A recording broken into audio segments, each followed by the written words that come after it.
I really want to flip this thing on its head a little bit.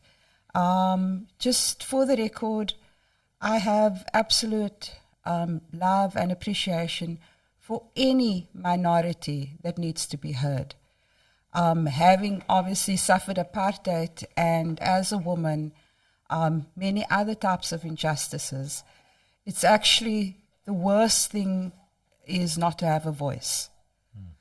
So I think we need to respect the fact that these groups have come out and have been brave enough to say, okay, let's rally together and let's be heard. But why would a judge not want to commit openly to what is so obvious? I just said it. Like for me, maybe I'm being ignorant, and this is my opinion, it's not anybody else's, but sexual orientation should be based on what sex, and for transgenders, obviously we understand the anatomy of that. But coming back to why, I'm sorry, it's plain bullying in most cases. When you take the situation and you flip it around and you look at almost the deeper underlying issues and the trauma that most of these minorities have been through the course of their lives and continue to go through. Yes, there is a cry, there's a need, but I think that need should be attached to the basic human right and basic human needs and freedom for religion and sexuality and all of that, and not necessarily subcategorized and even more of a burden put on the social framework of society and the social development. For us, it's social development. They take care of, sort of those aspects of society and education and all of that. So it's not necessarily that we should be subgrouping and cutting it up a little bit more so that there are now, 50 or 100 different gender identities or genders.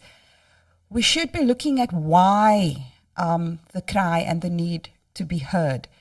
And that can be addressed in many different ways. I mean, legislation is really enforcing on the masses a specific law or opinion or culture.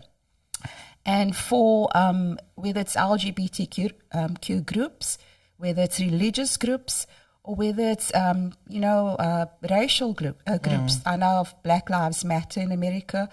South Africa's got their own scene going.